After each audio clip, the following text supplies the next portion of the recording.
Hey everybody, and welcome to another episode of Magic with Zuby. My name is Zuby, and if you're brand new to this show, the show is all about a little well-known card game called Magic the Gathering. I didn't need to wear my headphones there that time. We talk about all things Magic the Gathering, and all that other stuff. But anyways, tonight we have an awesome guest for you all. We brought on none other than Bennie. Bennie, who is an avid Star City Games writer, who mainly, I think all he talks about is Commander. And he's been writing for Star City Games, he told me, since 1999. So that he's got quite the amount of articles under his belt there if he's been writing for that long. And we talked a whole heck of a lot about Commander and just everything else under the sun you can think of. Obviously this whole year has just been crazy, so we talked about some of that stuff as well too. Before we get into that, let me get some announcements out of the way.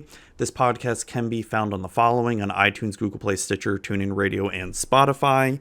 And if you want to help support the show, you can help support the show by checking out the show's Patreon at patreon.com/magicwithzuby. I'm pretty terrible at posting stuff on Patreon itself, but if you do join the Patreon, we do have a Discord, and there is a Patreon supporter Discord channel where you can find out what people I'm working on with interviews, and also get early access to episodes as well, should I be able to get them up enough in time before they're supposed to be released. Sometimes with the way schedules work and the way I do episodes and record, sometimes that's not always possible to get them out early, but you do get that chance. And plus, you get a shout out on the show and, some signed cards by me as well too. So definitely worth checking out if you want to help support the show and if you like what I do as well too. And you can also reach out to me via Twitter at @MagicWithZuby and Instagram at magic_with_Zuby. And you can email me with any questions you may have at mtgzuby@gmail.com. And we have one more quick little ad to get out of the way. Oh yeah, I also forgot to mention my sponsor, cardsphere.com. They're freaking awesome and amazing. If you want to be able to buy, sell, and trade your Magic singles, go ahead and use cardsphere.com. I personally use them, and I've been personally using them even before being sponsored by them. And they are a great site and just super easy to use. It looks complicated at first, trust me. But once you really get the hang of it, get your inventory on there, or putting the cards that you want on there, and then just add some funds, it's super easy. But it's very easy to handle. So definitely worth checking out. They're awesome company. Go sign up for them today. And then one other quick little ad, and then we will get on with the interview with Bennie. Hey everybody, Zuby here, and I've got with me the awesome, the amazing Bennie.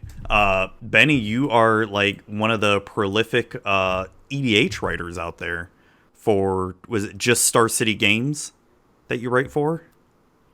Yeah. Okay. Yeah. I've been writing pretty much exclusively for them for a long time. Okay. I wasn't sure if it was any other sites. Yeah, I mean, I used to write a little bit for the Mothership many years ago. And also recently I've been doing some collabs with the professor, writing some scripts for him. So that's cool. Fun. That's cool. Yeah. So brought you on here today to really just interview you, talk about Magic. You also wrote the Complete Commander ebook as well. Yeah. When did that come out? That came out about 6 years ago, I think. Okay. Yeah, it came out about 6 years ago, so it is in need for some updating, which I kind of did a little initial work on that this summer a little bit. So hopefully I can get a little bit more progress on getting an update of that. I mean, luckily, Commander is Commander, right? Yeah. There's not like huge changes to the format or anything, so yeah. And the book kind of goes into it's kind of aimed towards getting people up to speed with playing the format. So there's always new people that are jumping in and learning to play. So hopefully some of them find my book useful. I know, that'd be awesome. Yeah, no, I've never personally checked it out But so what does it mainly entail? Just the basics of the format, or? Well, it's got the well, basically, I kind of start out with why play Commander, right? I kind of Mm-hmm. go over all the great things about the format and what makes it awesome, what makes it different than competitive Magic. And so, basically, I just kind of want to confirm the choice to dive into the format Mm-hmm. to the reader. And then I kind of dig into, choosing your commander and paying attention to your mana curve and just kind of go over a lot of the nuts and bolts of building, choosing a commander and building your first commander deck. And hopefully there's some strategy and things that even more established players can get some use out of too. And also, we had some people kind of chime in with there was some what I called vignettes where people sort of just people from the community kind of wrote in really cool things that happened in a game of Commander. Mm-hmm. Like just voices from the community just kind of explaining something that stands out to them.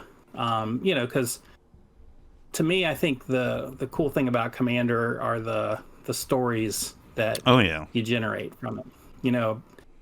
Not only the cool plays that happen that kind of blow your mind, or just sort of some of the absurd things that can happen in the game with a bird picking up a suit of armor, or just kind of funny things like that, or Putting boots on a interesting, dinosaur. right? Silly things like that, or maybe like a 6-card combo that you didn't even know existed in the deck. Yeah. But then also just sort of what inspires you to build the deck to begin with, because it's sort of there's a story in there too, right? Like what called out to you that made you want to pull this together, since each Oh deck yeah. is very personalized. Oh yeah. No, I'm definitely a big stickler on that. Where I'm not one of those ones where I can just find any commander and just build it. I am very picky about the commander I want to build because I want it to be special. I want it to be something that I enjoy playing and sort of put my own flavor and personality into it. Yeah. Yeah, and I also got some people that wrote some fiction pieces in there, so some sort of Commander fan fiction. So we Oh, kind of that's cool. peppered that in there too. So anyway, it's got a lot of different components that I hope even new players and older players, more established players would enjoy it. So Is it only available in ebook? yes, Okay. yes, it's only available in ebook. Apparently, when I got my graphic designer to work on that, it's a different animal to sort of do to format for a book Oh, compared to really? an ebook.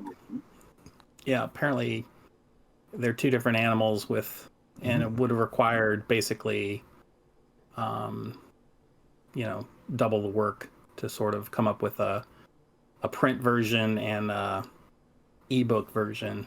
And What kind of work would it well, entail? I mean, this come from someone who knows nothing about book publishing or. yeah, I mean, I'm just guessing the formatting, right? You got to Okay. format for, the printed page and the binding and as opposed, like with an ebook, you kind of just scroll, right? You can just Yeah. scroll and Yeah. scroll, whereas a book is different. You flip in pages and things like that. So, I guess maybe it depends on plus, how big the book is going to be, like lengthwise and all that. And right, yeah. So I didn't. Plus, I didn't know if anybody would want to buy it, right? So like the ebook route was much safer, right? Because probably I cheaper didn't have too, to. right? Yeah, yeah. I mean, it's cheaper to buy, and I didn't have to, pay for 100 copies Yeah, and have them sit in my house and hope that that somebody bought them. that's true. It's true. So I just went, but in retrospect, I wish I had gone ahead and gone for the book too, because there is something about having a paper book to Oh kind of yeah. make you feel like you've done something more than, something substantial. And I've had people ask me they would like to have, a signed physical copy, and so, maybe someday in the next couple of years I'll get around to doing that.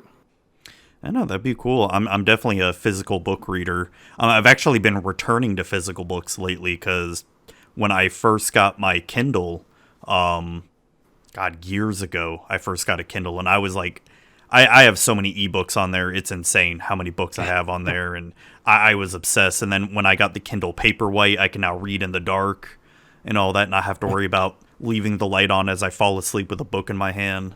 Right. But just this past year, 2020, I've been back in physical books, and fuck, I've bought so many physical books lately. I'm running out of room. That's the big problem right now.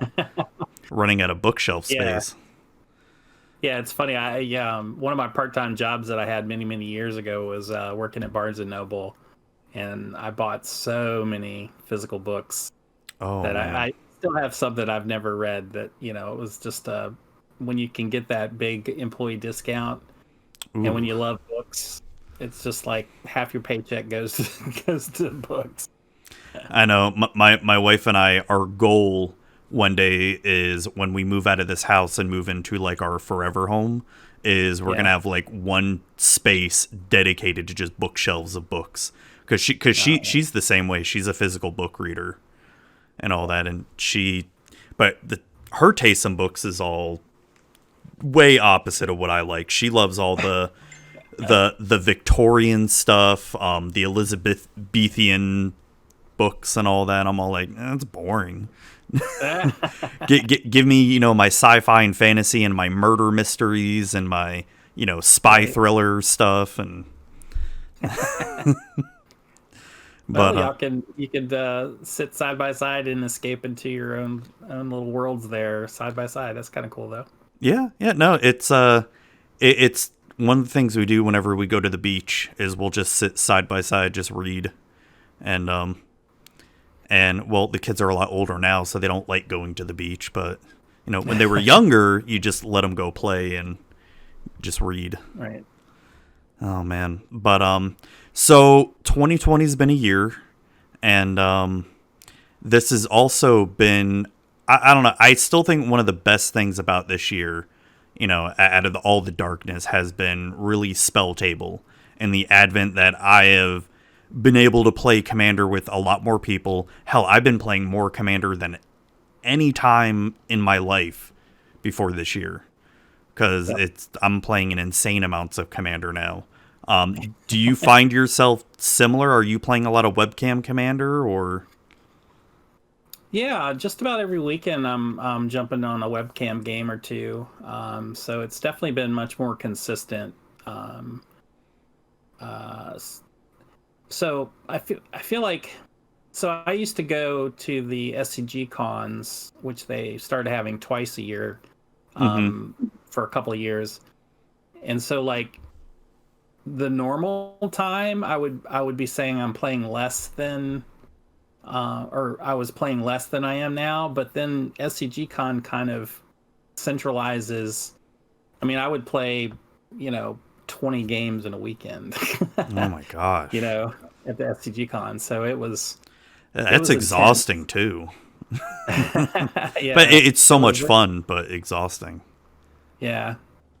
But they were just so much fun just to run across people that you had never met before. But I guess you got sort of a similar thing going on with webcam games these days.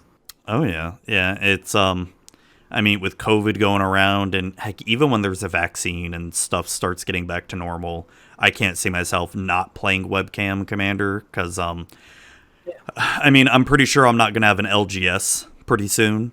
Not that I've been going to it anyway, but it's just from what I hear that some people are visiting it, it's probably gonna go under soon.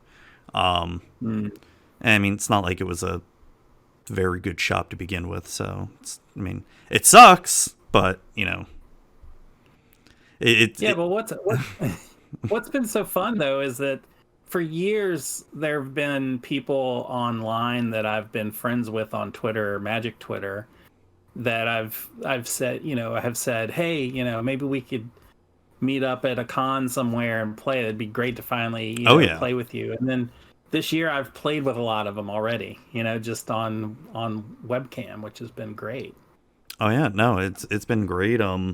No, for sure. It's like I said, I've played more Commander than ever this year, and I've built so many more Commander decks this year Yeah. too, because it's just I want to keep playing and building more, and I've got the time to do it. But actually, past few days I've took apart like 4 or 5 of them. Past few days, because just either found them boring or I wanted to start using the cards for some of the new sweet Commander Legends stuff. Oh man, there's so many good, interesting legends in Commander Legends. It's just crazy. Oh my god, my Discord already hates me, but I want to build Averna so bad, just Averna Cascade, because I've never played, or I don't have a teamer commander at all, and I've never built a teamer commander, and I haven't been wanting to do like the basic sort of Riku of 2 reflections, or even the new Xyrus or anything like that, or Animar. But when I just see the chaos that Averna can do, I'm like, yes, I'm all about that. Right. I want to cascade into like Cascade. Yeah, that looks so much fun. Definitely. I've got on my desk, actually, I've got like the 4 stacks of cards of new decks that I'm trying to slowly parse together. So Yeah. I've got a Obeka. Oh, that's the one that ends the turns, right? Ends the turn, yeah. Oh man, that's how are you building that one? Like I don't even know what you do with that one. Oh man, there's so many cool things you can do with her. I mean, there's some really mean stuff you can do. Like what? With, like steel effects and stuff. So like do an act of treason type thing and then just end the turn Yeah. where you only keep Well, and it. also, there's like Arami of the Dead Tide that can give a creature encore. Oh yeah, that's right. Yeah, that one And does look so, cool. so when you would normally sacrifice the creature, you just put the sacrifice on the stack and then end the turn. Oh wait, what colors is the Obek? She's Or Grixis. Grixis? Oh, okay, that makes sense. Oh dang, like And encore, then, then just end the. Okay, yeah, so then you get to keep them, right? that's kind of gross. Felden of the Third Path, right? When you make a Oh, copy, you've got to sacrifice it at the end of the turn. so same with other Um, token effects too that die at the yeah, end of turn. Ooh, yeah. okay, yeah, There's that's starting to get gross, man. there's a glorious end, right, Yep. where you end somebody's turn, but then you're gonna lose at the end of the turn, and so you put the you lose trigger on the stack, and then you end the turn. So there's just a lot of. I mean, I've got a lot more cards here than are actually going to be able to fit, but I just Yeah. kind of put a stack of stuff on here. Um, Ilharg, the Raise Boar, Oh yeah, right, because it only comes out temporarily. and Sneak Attack. Oh yeah. So like Ooh. you would put them out temporarily, but then when the trigger goes on the stack, go ahead and end your turn. Are there any good dash creatures that you could use from cons? Well, I guess Hmm. there's Kolagon. Kolagon has dash, right? Right, right. But I think Yeah, I that's guess like you. the only good one, I think. Right. Yeah. Unearth is an interesting one. Oh, yeah, that's right. Oh, this So like you okay. could. You're Yeah, seeing it. yeah. The wheels in my head are starting to turn. Like I didn't think, I think I pulled one of them, and I was looking like it seems okay. Just shows you how good I am at Magic. Well, I mean, different things appeal to different people. To me, it's like a puzzle, right? If I see something Yeah, and if I'm kind of like, what, like I'm tempted to put it down because it looks too weird, but then part of me is like, I go to bed at night and I'm just thinking about it, and then I wake up in the morning going, haha, now Now I know what I want to do with it. Yeah. No, that's how I feel about the mana burn one, the Jund mana burn. Like Right. I want to build it, but do something like completely off the wall, but I have no idea what yet. Yeah. But Yeah, well, there's those snakes from Kamigawa, right? That would give everybody mana. Remember? Um, what snakes? Oh, I don't remember.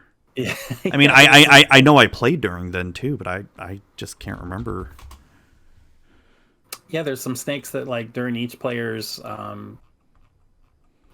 main phase, they get a green mana or they get 3 green mana, or like Ooh. they would just kind of create this mana, and of course, without mana burn, it's no big deal if you can't spend it. But if all of a sudden everybody's taking mana burn, it becomes a big deal. That's true. It's true. Shoot, what's that one's name? Oh, what's the commander's name again? The Jund one. Oh, Yurlock or Yurlik or Yurlock. I guess it's Yurlock. Yeah, your lock. Okay. Right. Yeah, I'm just taking a look at EDH Rec to see what are some good cards for it. Yeah. Yeah, I'm sure there's some people wheels turning out there on the EDH rec page. Oh, I'm sure. But Do so you see any of those snakes? um Not yet. not yet. Maybe they're not good enough. Yeah, I'm not seeing any of the Kamigawa snakes. It also seems like there's not a whole lot of decks built for it yet, too, Okay. that I'm seeing on here. So as a card, no, as commander, not as a card. Okay, there we go. Let me see what they have for. Oh, here we go. Magus of the Vineyard. At the beginning of each player's pre-combat main phase, add 2 green to that player's mana pool. Okay, yeah, okay, that'd be cool. That'd be cool. Ooh, and then give mana doubling effects to everybody. So they have to like try to spend that mana. Ooh, Eladamri's Vineyard. At the beginning of each player's main phase, add 2 green to that. Ooh, that's pretty nasty. That's pretty cool, though. Yeah, and I think Red has some enchantments, some really old enchantments that used to cause you pain unless you for every land you had untapped at the end of the turn. So those enchantments kind of got hosed once mana burn went away. Yeah, you could just tap your lands and float your mana, but then with your lock around, you can actually do some work with those enchantments. Oh, what is it? Because I think I have that in my Torbrand deck, So, Citadel of Pain. Yeah, Citadel of Pain, I think, is the one. Yeah, at the end of each player's turn, it deals X damage to that player, where X is the number of untapped lands they control. Ooh, Yeah. so yeah, either force them to tap them all, and well, they could still take damage too if they don't spend it. Ooh, okay, I'm starting to like this. Yeah, that definitely should go in that Warlock deck. I mean, it's a Viashino, Yeah. He likes the pain. He brings the pain. Oh man, okay, yeah, I think I might have to build this as my Jund deck. That'd be fun. So have you done much Commander Legends Sealed or anything? Yeah, I've played three pools. So I've played with some local friends and a couple other people on webcam, and it's fun. It's definitely well balanced, and the Monarch mechanic definitely keeps people's cards flowing. Yeah. It feels like it makes games not always stay at a stall too, because it makes you want to target someone. I do like that aspect. How about you? Have you had a chance to play? Yeah, I've done 2 games and I've done horribly because and I limited is like my favorite format. if as much as I love Commander, but if I could only choose one format for the rest of my life, it'd be booster draft or sealed. It'd be one of them. So the past 2 times that I've done this, I've been trying to build the decks too much like a regular sealed deck, and not thinking of it as a Commander deck, and that's where I need to change my thinking. Right, like have the higher cost swingy or having more of those in there. Yeah, so instead of a low curve and stuff. Yeah, because I try to balance my curve out and make sure I have some good card draw, some good ramp or something, but then it's just either I go out too early and all that, and then if there's like a board wipe or all my stuff is killed, it's like, oh well, I'm kind of done. I've got like one big bomb and that's it. Yeah, but it's been fun though. Yeah, it's definitely different. It's a very different building of the decks. It's the one thing that I'm a little unhappy with sealed anyway for 6 packs, which is what we've been doing, is the removal is kind of hit or miss. Like I had a couple pools where I had like 2 removal spells in the entire thing of it, and that makes it tough, right? You're just sort of banging stuff into other people's creatures, and there aren't any ways to sort of punch through with a clutch removal spell. And then I've seen people with pools where they always seem to have a removal spell, right? And they get everything good. I mean, that's sealed in general, where people just have some crazy pools. The other thing that I've noticed too is what stinks is you'll get like a really good, like one of your colors will be really good, but you don't have a commander for it, and you got to choose the Prismatic Piper, or the commander you have for that color is really, really, really bad. Right. Or you get one of the multicolored commanders, and it's like, this is a really good commander, but all the colors are just super bad to even play this commander here. So it's definitely a challenge. Like the partner mechanic was perfect for this sealed format, for the limited format. Yeah, and I've lost by decking myself. Like the games have gone to the point of where you're just drawing your whole deck. It's crazy. I have not done that yet. I've died I wouldn't say too quickly, but too early in the games. But yeah, I can definitely see that, because my last sealed game, one of the people built, I'm so terrible at these names, Arkelos, the turtle one. That's another deck that I have here on my that I'm working on building. And wow, that was a pain in the butt. That was just like oh, I'm gonna go to attack, and then I was right after the turtle player, so I'm like, oh, so everything I play is just gonna come in tapped. Great.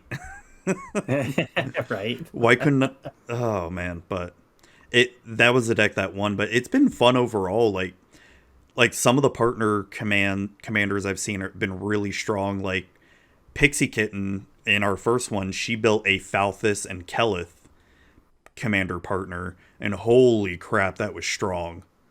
The giving all your commanders Death Touch and Menace, and then Kelith gives your commanders a 1/1 counter every time they attack. Oh, so it was like two of the familiars, right? Yeah, super good. Holy crap. And they're both really cheap, so yeah, I could see that would be pretty brutal. Oh yeah, it was brutal. We couldn't stop it. None of it. All of us had spot removal, but she was just going way too wide, and just we couldn't keep up. That's the other thing too. You what? Yeah. White black seems to be a pretty strong combination. Basically, all 3 of my card pools, white black was the best.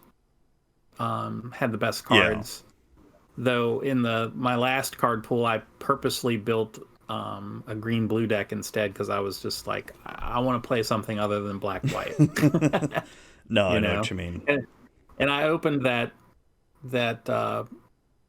quadruple cascade dinosaur in that pool, so oh my gosh, I just wanted to play that, and I sure enough I finally drew it and played it, and it won me the game. So oh my gosh, that's disgusting. Yeah, it was very disgusting. Yeah, how do you not win with that card? Yeah, it's crazy. When I first saw it, I was like, "Wow, that's very powerful." But man, 10 mana is so much. But I mean, it could not have been cheaper than that. It needed to be 10 mana. Oh yeah, for sure. For sure. Oh man, so I'm definitely gonna get that card in Averna. And then I wanna get what is it, the Maelstrom Wanderer that gives all your Cascade spells Cascade or no, because that just has Cascade. Is there another card that gives all your cards Cascade or something? Or There's a red creature that gives your commanders Cascade. yeah, I've got that card. And there's the commander. There's the legend that. Um, Yeah, Flamekin Herald, the one that gives your commander spells Cascade. yeah. Yeah, because I got that. I pulled that one the other day. In I my think there's last a sealed game. legendary creature that gives doesn't give it anything that you cast that's 6 or higher gives it Cascade. Maybe? Probably. Okay. There probably is something like that. I don't know. There's so many new legends, it's like impossible to Oh remember. yeah, I I still don't even know like half the cards that came out this year. Like from Theros and up. I can't keep up with it all. It's Yeah. like I try my best, but man, it gets a little bit intense. Yeah, I mean, I've been reveling in the year of Commander, but I definitely could use um a year or two before we have another one of these years. You know, that brings up a good point. It's Emoti. Emoti's the new Emote or Emot. I don't know how to pronounce this. It's the Simic Naga Druid. Spells you cast when convert a mana cost 6 or greater have Cascade. That's the one. It's Yeah, uncommon. yeah. Okay. Yeah, I know what you mean. That brings up a good point where what are your thoughts have been on this? Because I know there's been a lot of talk of people not liking that Wizards is like, especially standard sets, on how they're focusing on more on Commander. They're purposely making Commander cards, and you know how long have you been playing the Commander format first of all, and what have been your thoughts on what Wizard shift in focus is on Commander? Well, I've been playing Commander for about almost 13 years, so I Hmm. was one of the early adopters. Multiplayer Magic was something that I started Magic back in 1994. I started playing Magic in multiplayer. So when I heard about the format from Sheldon, who was a friend of mine that we did some writing together, and he lived in Virginia, and I used to see him at Star City Games events, and he was telling me about this cool new format that was kind of taken off with the judge community, and I thought, hey, sounded fun. Hmm. So I've been right there from the beginning, near the beginning anyway. I'm not a judge, so I didn't get the judge route on there, but sort of once it started spilling out into the rest of the Magic community, I was in and hooked. And I personally love that Wizards makes cards for Commander. I mean, I know a lot of people kind of feel like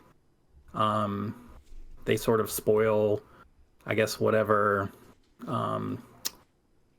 sort of whatever nostalgic feel that people have from back when the format was, digging through bulk rare boxes for multiplayer gyms and stuff like that. I mean, that was a lot of fun too, but Yeah, I enjoyed um, that. I enjoyed because I started Commander in Theros when Theros first came out. yeah. Yeah, I mean, and that was a lot of fun too, and you still get some of that. I mean, there's still things that get printed in standard sets that would never see the light of day, but can get played in Commander. So, but I like that there's a lot of smart people at Wizards that are putting their game design minds towards the format. Hmm. I think they miss sometimes and they get it wrong sometimes, but I think that they're still sort of new at it. You know what I mean? So What would you think I think what do you think they miss when you say that? well, I think that they kind of I think they don't think through the play experience of the people playing against the cards. Like when they're designing the cards, they're designing it for people to get excited to play with and not necessarily play against. You know what I Okay. mean? Like for me anyway, with Commander, there's cards that I would love to put in certain decks, but I don't because I get the feeling that they're going to be bad play experiences for my opponents.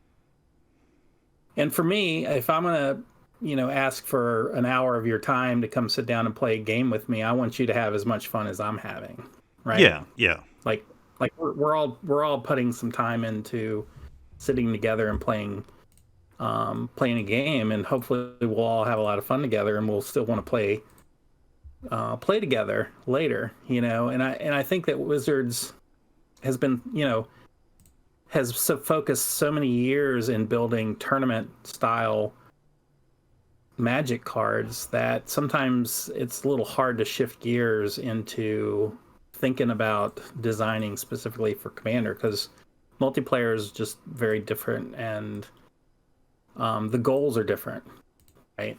So would you say a card like you're mentioning that's not fun to play against would be something, because I know you had a tweet the other day about Hull Breacher?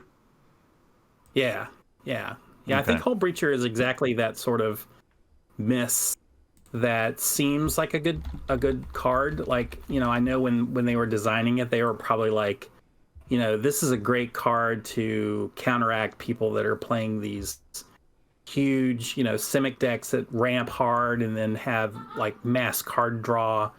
And it's a great tool for that, but at the same time, it's also kind of posing all of the other fair card draw that people play that you kind of need to have in a multiplayer deck, Like Mm-hmm.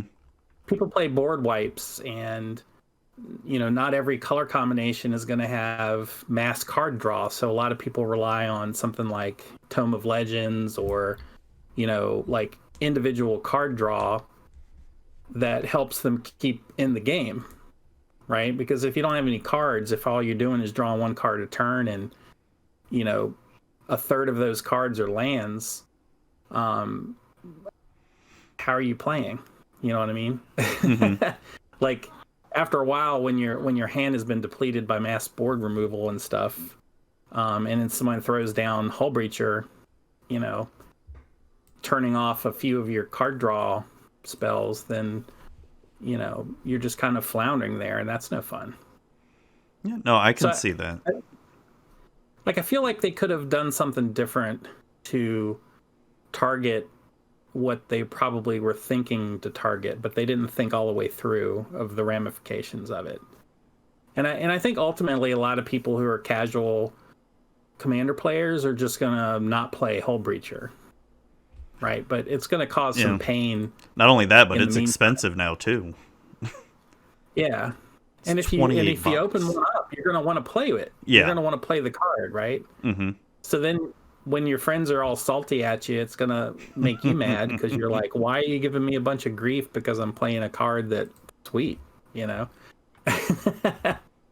And eventually, I mean,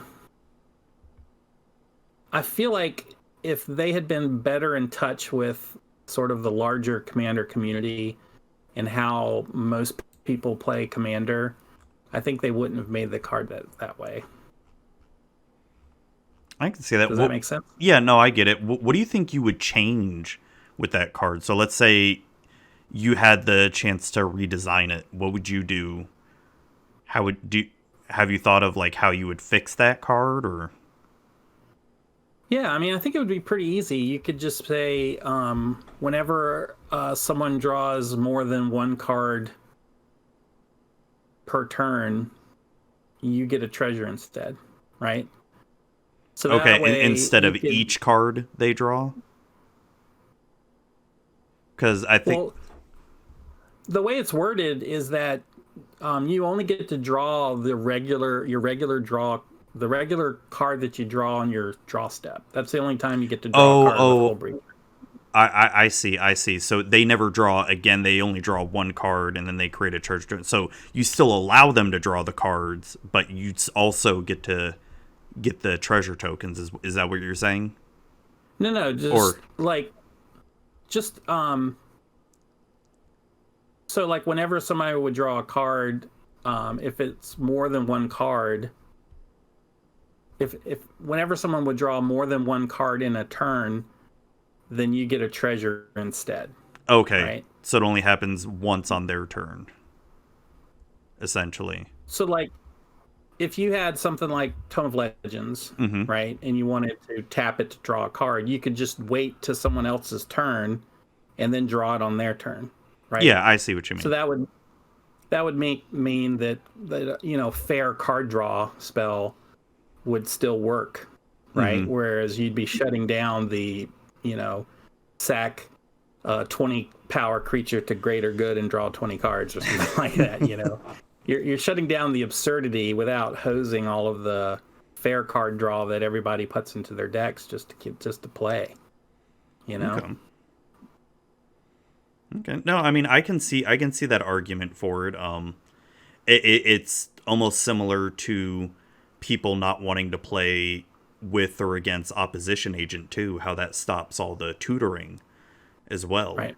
How that stops a lot of combo decks. And I don't know, I think in the end it's just really up to one, it's up to your play group, and two, it's really just just up to yourself as well as in what you're wanting to do. And I agree, I like your philosophy, and I agree with that philosophy where you want to make sure everybody has fun. And that's what I try to do with my decks. Yeah, I definitely have some degenerate decks that, I think a lot of Commander players eventually, they're going to have that one or two decks that are just degenerate, but you don't play them that much. Yeah, and you break it out. If everybody wants to get degenerate, then everybody's going to bring out their degenerate decks together. It's sort of expected, right? Like Grand Arbiter, he's one of my degenerate decks, and I don't play him as stacks or anything. I play him as hard control, where I just don't allow you to do anything, and then my only real win con is with Approach of the Second Sun. Oh, no. Being able to. That sounds miserable. It is. It's the last time I played it, I was miserable playing it. It was simply miserable. But the only time I break that out is if people want me to play it, or they're talking a bunch of crap, and I'm like, I tell them like, don't make me pull out Grand Arbiter and all that, just to joke with them, and then I pull it out, and I'm like, I feel like even though I won the game, I feel like I lost. I kind of feel like something like Hull Breacher and Opposition Agent should have been printed in like Eternal Masters or something, Like I feel like putting it in a commander set sort of makes people expect that this should be fine to play in commander no matter what you're playing. It definitely especially Hull Breacher seems like if you're playing sealed or something, it definitely feels if you manage to get that card, you're going to be way ahead, because especially if someone because in this format with Commander Legends, it is pretty easy to draw more than one card. So that definitely stops that. But with Opposition Agent in Limited, how many tutors are there that would even affect? With Opposition Agent, are there even a lot of tutors in the set that... Well, there's the basic land fetch, right? Oh, yeah, that's right, because it stops that as well, too. I forgot about that. It stops anything that you search your library for. That's right. Yeah. And it has flash, right? So that you can flash it out in response to someone trying to fetch a basic land and then go get their basic land and put them into play under your control. That's just so rude. I mean, I'm not against Opposition Agent if I know I'm playing against someone who all they're doing is just going to tutor for all their good stuff. Like, I'm not against that, where I'm just going to be like, nope, you're not getting your, end game combo and all that. Yeah. But Yeah. I'm definitely against the feel bads where, just like you said, someone plays an Evolving Wilds or something. Nope, you're not going to get it now. It's like that. Yeah, I mean, opposition agent, I'm actually less concerned about in casual commander games than Yeah. uh, because I personally have gotten away pretty far away from playing tutors, other than land fetches in a lot of my decks. I mean, I've got, if I'm playing an equipment deck, I'll have a couple of cards that go get equipment, Yeah. and things like that. But like as far as like demonic tutor or vampiric tutor or any of that kind of stuff, it's just sort of open-ended tutors where you can go try to put your combo apart together with. I don't really play that kind of commander. I'd rather see what comes up, off the No, I top know of your what you deck, mean. Yeah. No. because you're playing a singleton format, so each game should be different, right? And if you're playing tutors, then that sort of makes the games much more homogenous, right? Yeah, I've only got tutors and those decks that I consider more my top end ones, Yep. which I don't play as often. Yeah, I've had a Prosh deck from the beginning, and of Oh, course nice. Prosh was, crazy powerful once people realized that you could do stuff with food chain. And so whenever I would break out my Prosh deck, everybody assumed that I was playing food chain, and then I'd have to explain I don't have food chain in this deck, and they're like, yeah, sure you don't. And if they were friends of mine, they would know. It's just basically I was trying to kill people with kobolds is how I had built the deck. But whenever I would play with strangers at the cons, they would always assume I was comboing. And Oh yeah. so eventually I decided, well, okay, I actually have a food chain. I'm going to put it in Prosh. I'm going to throw in Demonic Tutor, Vampiric Tutor, and a bunch of combos with food chain, and I'm just going to make it my absurd, powerful, obnoxious deck. Yeah. Yeah. No, and So, some commanders just get those bad raps too. yeah, yeah. So that my Prosh deck is now that deck. So if somebody wants to play higher power, kind of obnoxious commander, I have a deck for that. So No, I don't play very often, but it's yeah. there.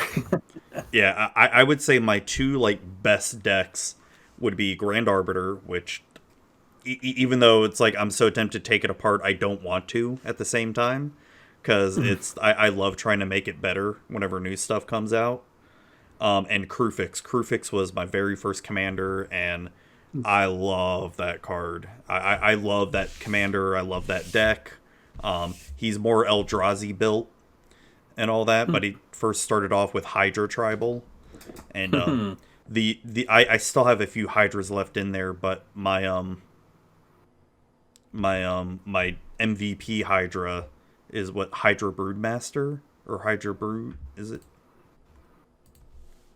Hydra Brood? Yeah, Hydra Broodmaster. Yeah.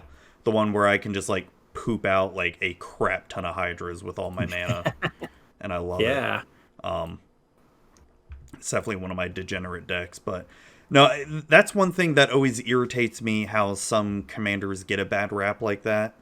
Like Prosh. I've got a Narset Enlightened Master deck, and I built it with just it being Monk Tribal. Just Right. so I can like try to chain off some prowess, Right. triggers and all that. And every time I pull it up, people just groan like, "Oh, are you going to do infinite turns or whatever?" I'm like, "No, I don't even have an extra turn card in this, and I've got like maybe 2 counters. I think I don't even Yeah. like. I've gotten to a point now. I know if I'm building a blue deck, I rarely put counters in the deck now. I rarely put. I may put like a board wipe in terms of a bounce, but not Cyclonic Rift though. I'll put like a everyone returns their creatures type thing back to the hand. Right. I don't know, because Cyclonic Rift, that's just another card where it's if you pull it off, you're so ahead, and if you can't find a way to win, then you shouldn't be playing it Right. because it just makes games go on way too long sometimes. Yeah, actually, my girlfriend wants to make a monk tribal deck with Narset too. Oh, it's so much fun. Like I even put all my basic lands as snow covered lands for no other reason but just the aesthetic. Because they're training up in the mountains or in the snow and Yeah. and all that. Just there's not a single reason why I have it. Yeah, and But we got that secret layer, the year of the woman, or yes, I we've love that got art. we've got that Narset too. So she's gonna build a monk tribal deck at some point. Oh yeah, I should send you my list just for maybe some inspiration or something. Yeah, It's absolutely. I love that deck. Like I think it's only won like a few times cuz and one of my favorite cards in that deck. Let me see if I can find it here. Um One of my favorite cards in that deck is if I have enough mana to pull off Flying Krang technique, where you untap all Yes. creatures you control, they gain flying and double strike until end of turn. Oh, and all Right. those prowess triggers too. It's so good. That's awesome. Yeah, it's one of my favorite cards in there. Yeah, I'll send you my list. Let me send it to you now in Twitter DM before I forget, because I know after this I'll forget. Um, Yeah. I'm Cool. I'm Yeah, just I'll like send that. that to Wendy. Yeah, it's I love it. It's so much fun. It's not the best deck or anything, but it's y- you know I love anything with martial arts and kung fu and all that. There's Cool. another really good card in there that I have found to like save my butt so many times. Let me see if I can find it. It is Serene Master. That card has saved my ass so many times. Do you remember what Serene Master does? I don't. Whenever Serene Master blocks, exchange its power and the power of target creature it's blocking until end of turn. And it's a Oh 0/2. yeah. Right? Oh, I love it. It has saved my butt so many times. Yeah, that's a pretty cool card. Yeah. Um no, that's another one of my favorite decks. So you've been doing the Star City Games articles for a while now.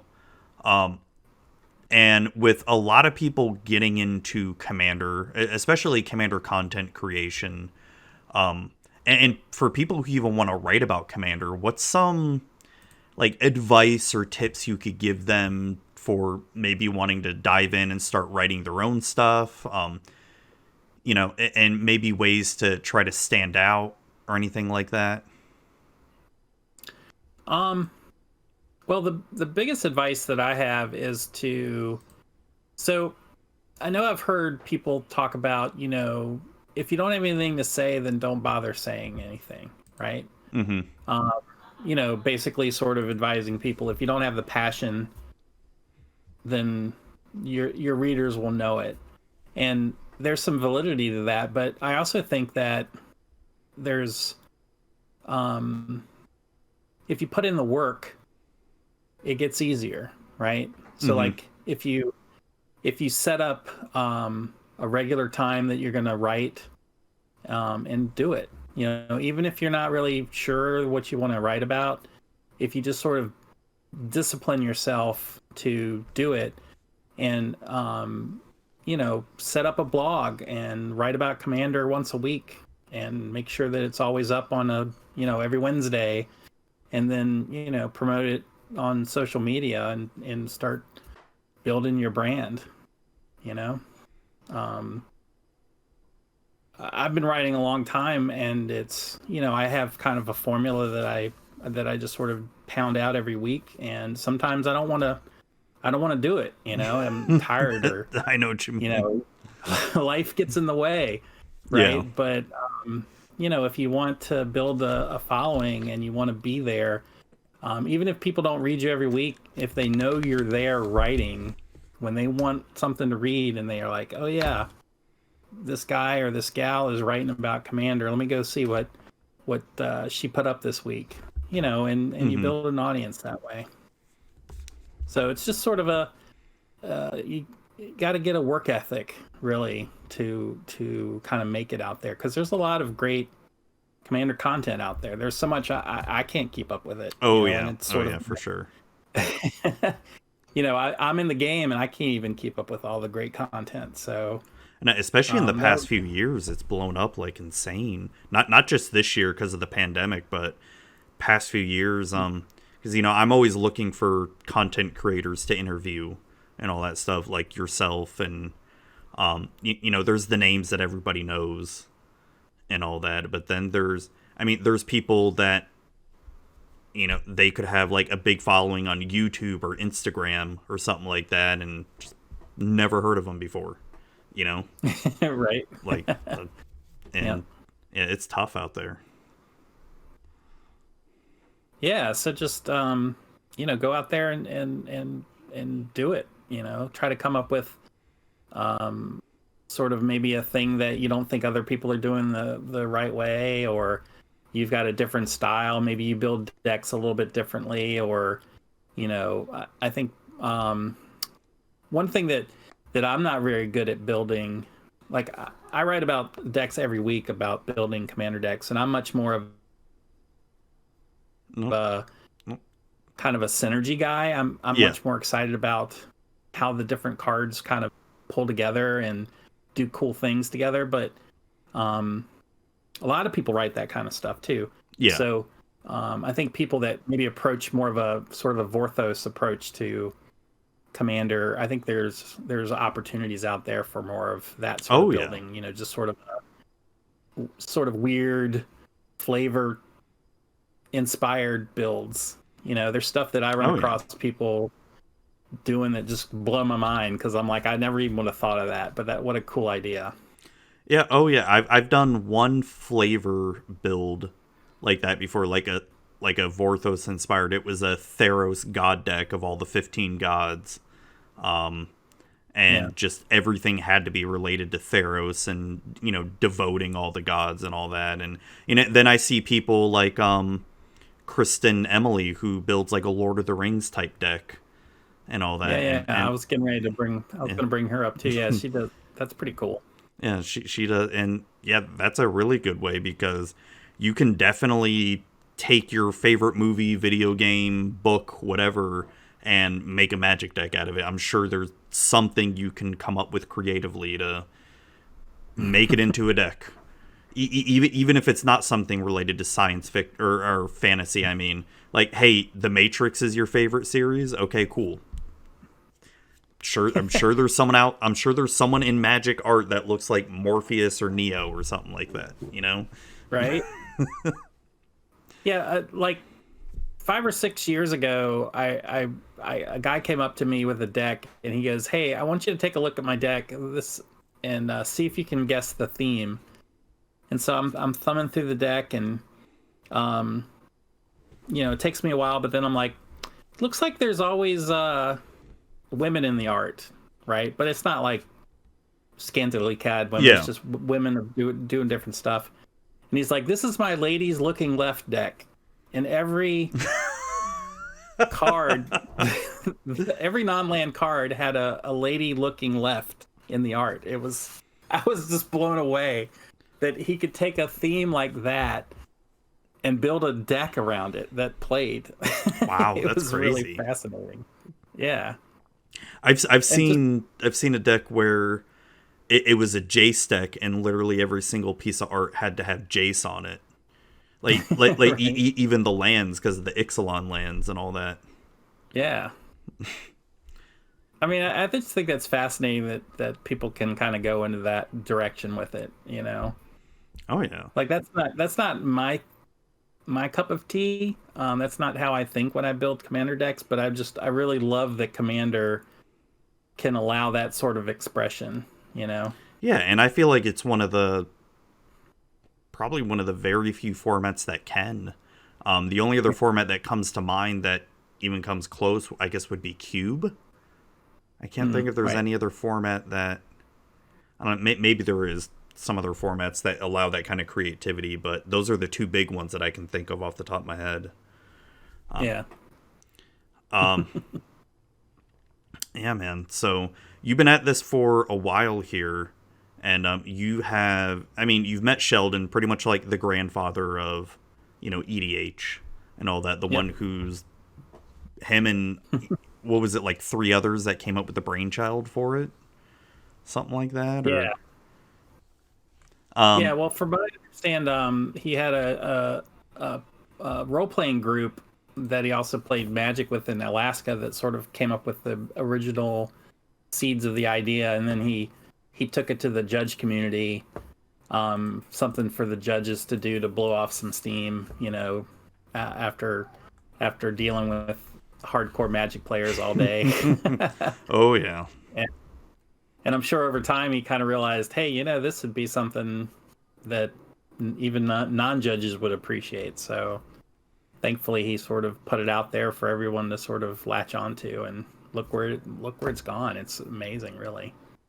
yeah. It's been God, it's like I said, I haven't been playing it nearly as long as you have. I started back in Theros, but even then, it wasn't even played a whole lot. Uh, I mean, it was definitely played. You could find players, but it was nowhere near the as big as it was now. And y- you know, I guess one of the questions that I have for you, and I guess I want some of your thoughts and opinions. And I'm sure I read them back when the whole thing was like new and fresh, but it feels like forever ago. The whole secret layer Walking Dead. I wanted to get your take on that, and what you think about it.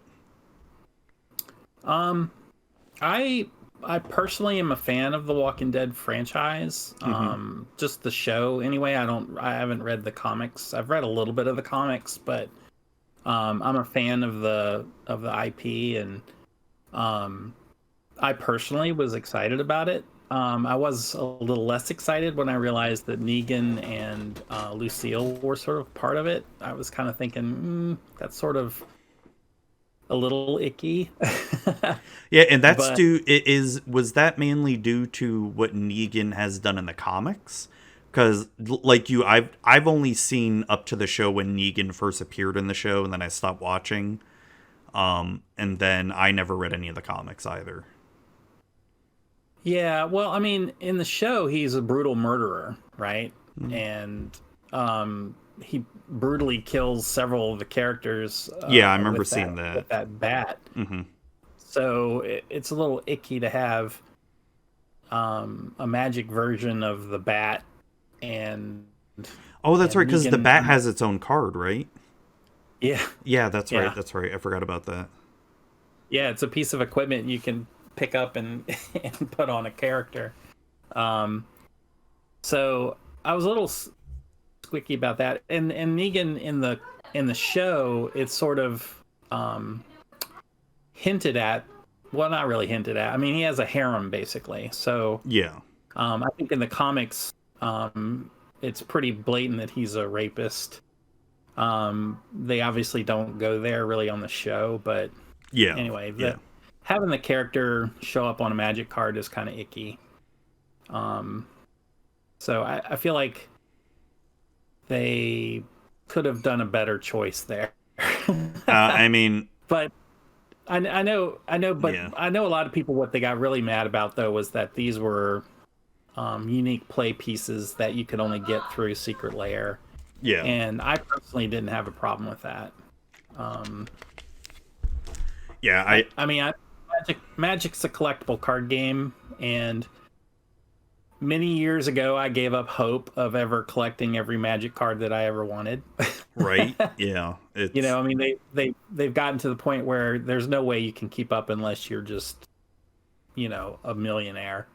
Oh And so you yeah. just It's like insanity on prices. Just today, I'm working on re-inventorying all my cards because I'm working on selling off my collection and all that, and just some of the cards I've had for years and years and years. I see them like, oh, this one's $100. Oh wait, this one's $300 now. I'm like, it's like I've had these cards since I was a kid. Like, what the hell, So I know what you mean. It's Yeah, and especially if you're a Commander fan, like you don't have to have these high dollar cards to have a good deck and to have fun with exactly, it. yeah.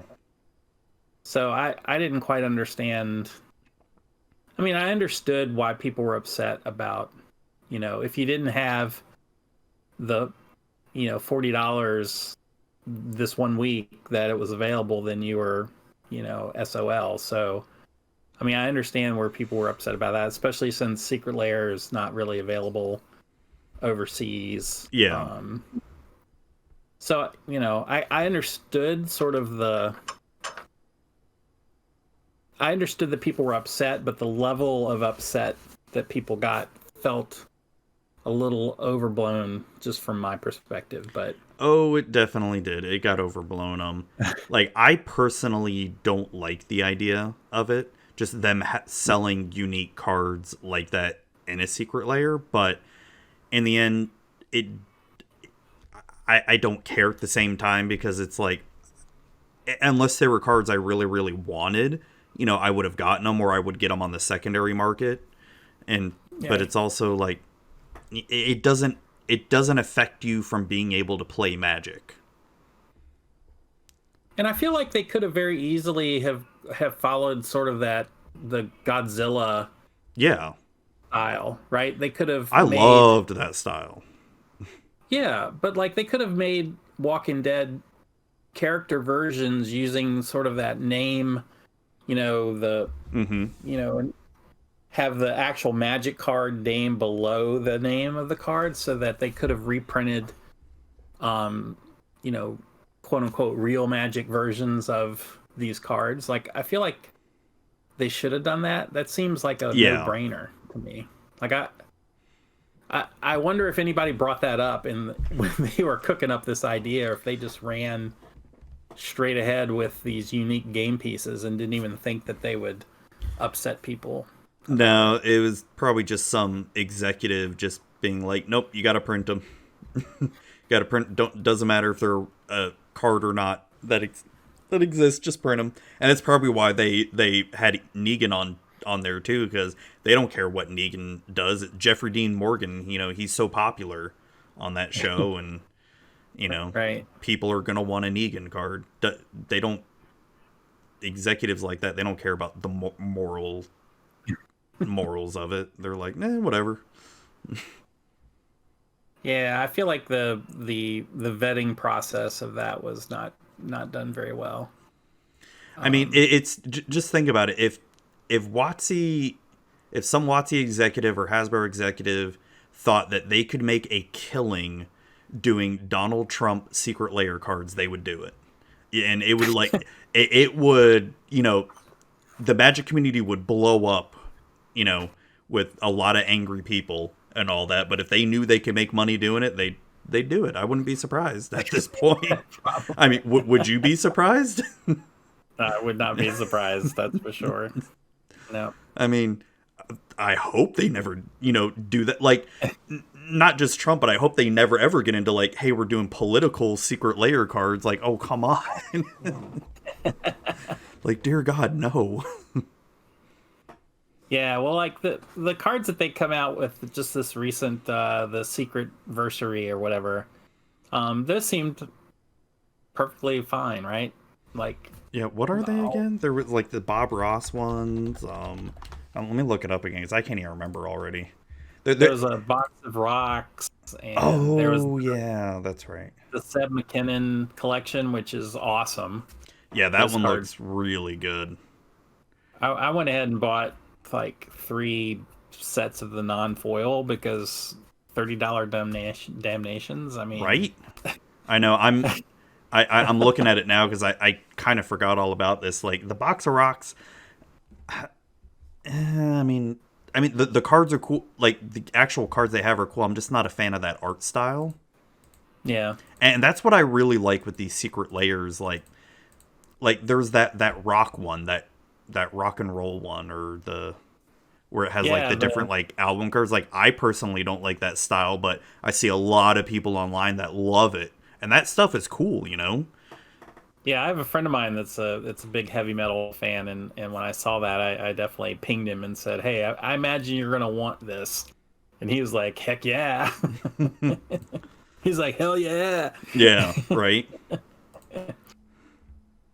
Yeah, I'm looking at the Seb McKinnon one. Yeah, Yeah, I only really want it for the damnation shit. The Enchanted Evening isn't too bad too.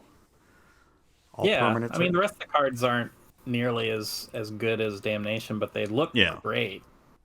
Oh yeah, the art And is freaking killer. I mean, if you look at the price for like a Damnation, it's like $40. Is it really? So It's like $40 right now.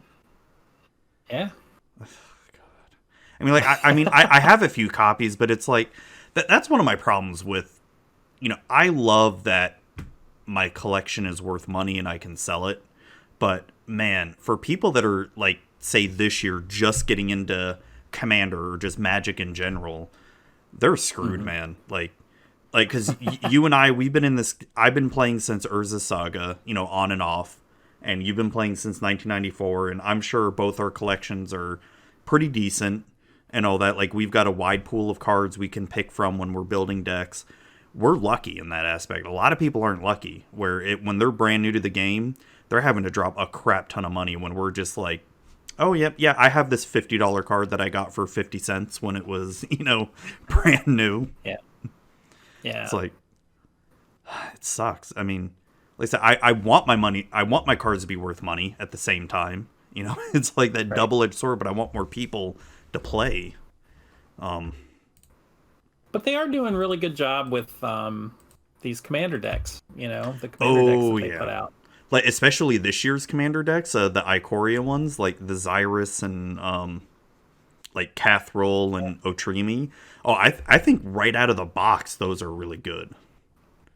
Yeah, I think if you start investing in good rare dual lands, not the dual lands, but like check lands, shock lands, these pathways, and if you just start investing in grabbing a set of all of those, and then just buy a pre-con deck and start building out that way, I mean, you've got yourself a workable deck right out of the box, which is pretty cool. Yeah, even those two new Commander decks that came out in Zendikar Rising, the Landfall one and the Anawan Rogue one, even the Rogue one right out of the box felt super strong right out of the box. I mean, yeah, just make some upgrades to it, like basic land stuff, and fix your mana base with better lands, and you've got a contender. Yeah. So I think that's great. I mean, I realize that folks like you and I are coming from a position of privilege where we have such a wide collection of cards, and I mean that's one of the reasons I love the format, is that I can just build with all of these cards that I've had for years and years and years, and I love. Mm-hmm. But you don't need those cards to win, and you don't need those cards to have fun. No. And it's fun to collect those cards over time too. There's like, as long as I had been playing Magic, I had never gotten a Mana Crypt. And then when it was reprinted in was it Eternal Masters or? Yeah, it was one of the first master sets. They reprinted it, and a friend of mine opened it up. He had no interest in it at all, and instead, like, I basically traded him like 10 cards for it, and I had it. It was like Mana Crypt. I was super excited. So I think for newer players, instead of feeling like they're being held back from playing the cards they want to play, I mean, just work towards it, right? Yeah. Like some of those higher expensive cards you can get a hold of. Like, if you crack open a pack, sometimes you get lucky and open up something sweet that somebody's willing to give you some cool old cards for. Yeah, exactly. Yeah, it's I feel like pre-cons are in a much better position this year compared to last year and the year before. The past 2 years of Commander decks, 2018, 2019, were just not good. I mean, they had some good cards in them, but just I feel like overall they just felt much weaker compared to the years past. Like 2017 was insanely good with all the tribal stuff with cats, dragons, and vampires and wizards.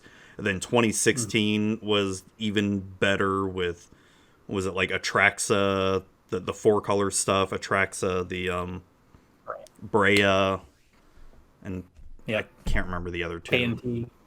Yeah, I can never pronounce their names at all. Yeah, I just call it K&T. Yeah. I have a K&T deck. I love the deck. Yeah. It's a great deck, but I can never pronounce the Kianos and Tyro or something like that. Yeah. And then even 2015 was some great decks like Marin and Mizzix, I mean. Those were some really good decks out of the box, and I hope that it continues on, that they keep, like, for next year's Commander sets, I hope they're just as good as last year's, or this year's, I mean. Mm-hmm. Yeah, I'll be very curious to see what they do.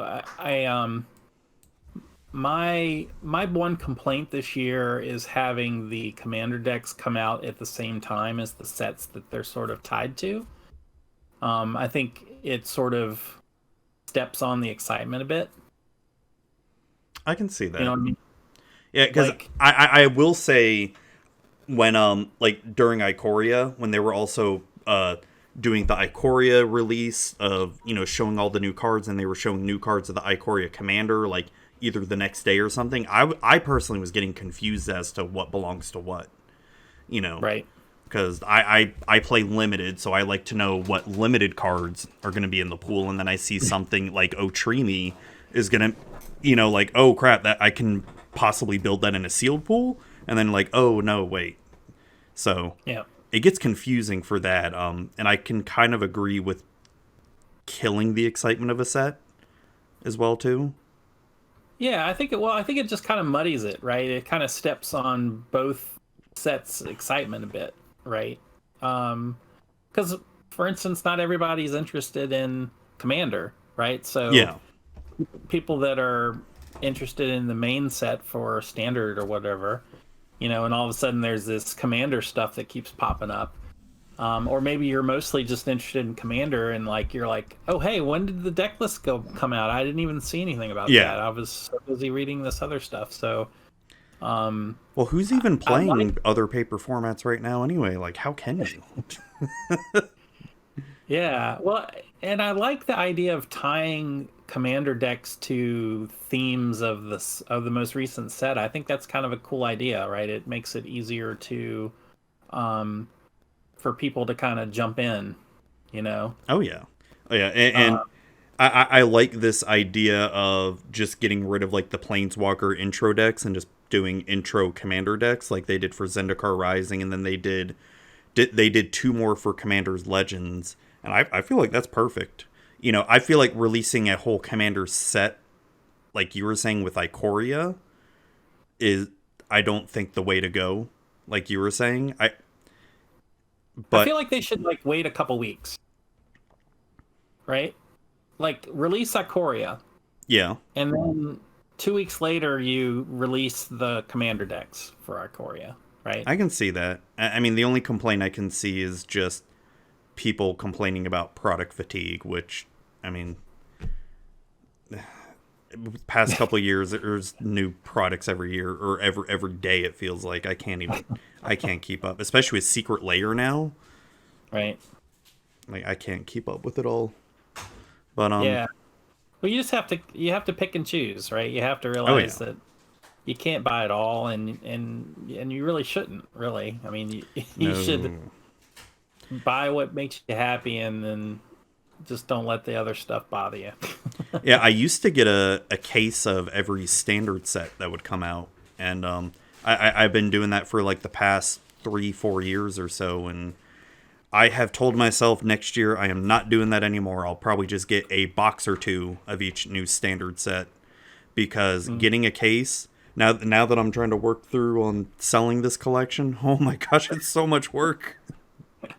So much organizing all that, and I barely have enough time as it is now with my day job, and I just don't like organizing. You're selling your collection. Are you getting out of Magic altogether, or are you no. Like, I'm still keeping all like my EDH decks and like and the EDH staples or whatever. It's just everything else that I know I'm never ever gonna play, and it's like I've got so many cards. It's crazy. Like I sold, what was it, last year? I think it was last year. Yeah, last year I sold just a small chunk of my collection, which was like almost 100,000 cards. And I still have probably like 60 to 70,000 cards left that I just need to go through and get rid of, where I'm just like, it's too much. Yeah. I just want like one binder of staples, because I've got like 10 binders right now just full of cards. Right. And then I'm just like, no, I just want to go down to one binder, like maybe not even fill it up all the way. And just go from funny, there.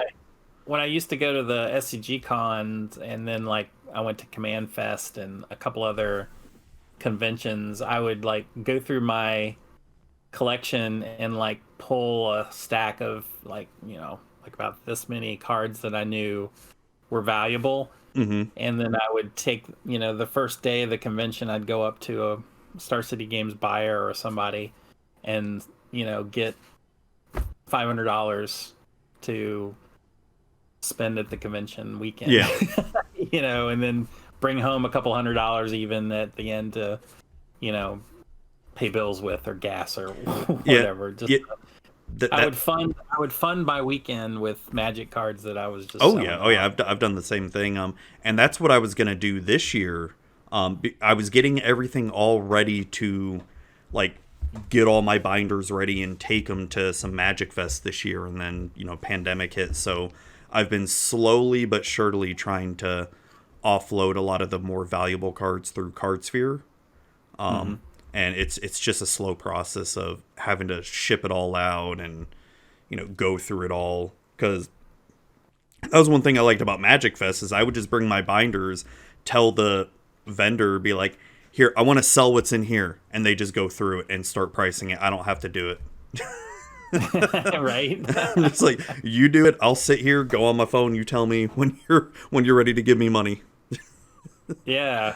I would love it, because they usually would have that play mat that had, 25 cents, 50 cents, dollar, $2, $5, $10, $20, and they would just throw the cards out there. Oh yeah. When they did Magic Fest Tampa last year, I think that's all I did for like one day. I spent like 5-6 hours I just gave them my stack of binders, just said, here you go, as I'm just sitting on the phone, just talking with the guy or talking with friends walking by. And then I just went home after that, because I'm like, I sat there for like 6 hours doing nothing. But I didn't want to leave, the binders alone or anything. Yeah, and sometimes I would take like half of it in store credit, and then Wendy and I would hit the different singles and looking for cool cards to add to our commander decks or whatever that maybe we didn't already have. Yeah. Looking the damaged cards that are sleeve playable, and look for bargains and things like that. That damaged dual land that, you would never ever play like in a legacy tournament, but hey, in Commander, it's still good. It's still good. Yeah, what the heck? Right? Yeah, sleeve it up and who cares? Yeah, right? Oh man, I miss Magic Fest as much as like how badly some of them were run. I do miss them, because they were just like a beacon of like being able to get together with your friends and share some crummy hotel and like stay with a bunch of other guys and just realize, why didn't I get my own hotel room? Oh, I wanted to try and save money and all that stuff. It's like, I know I can afford my own hotel room, but when it's like, oh, hey, I only have to spend $20 on a hotel room for the weekend. Okay, whatever. Right. I don't need sleep. And then at the end of that weekend, you're like, oh God, I'm too old for this. Right. Yeah. Oh man, I miss those. I miss them. And I hope they come back in some shape or form next year. Yeah, I feel like they will. I mean, it may be maybe the end of the summer or maybe in the fall next year, but they'll be back. So It'll how? be back in a good way. People are going to be really jonesing for it.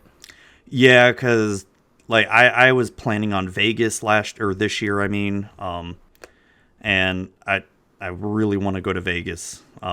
Just GP Vegas. I've never been to one before.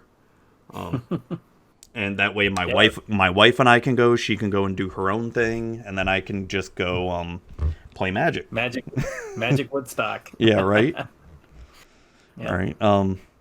I'm looking forward to it. It's and I'm looking forward to traveling again because it's what I do for my day job. I like before this pandemic, I would have to travel.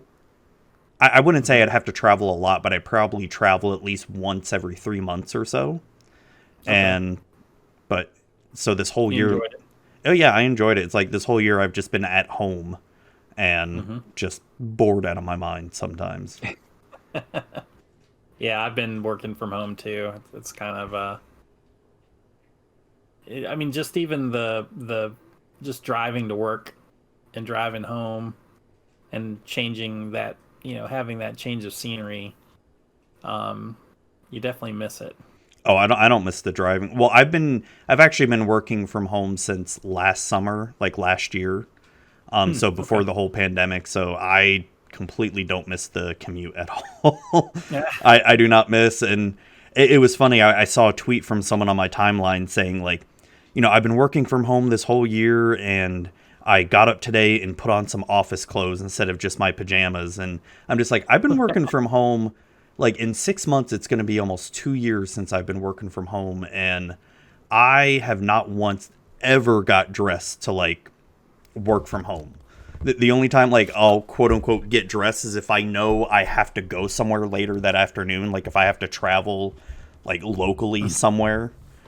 Yeah. Otherwise, like I'm in my pajamas all the time. Just I have no qualms about ever feeling like I got to get dressed. I'm definitely very curious to see.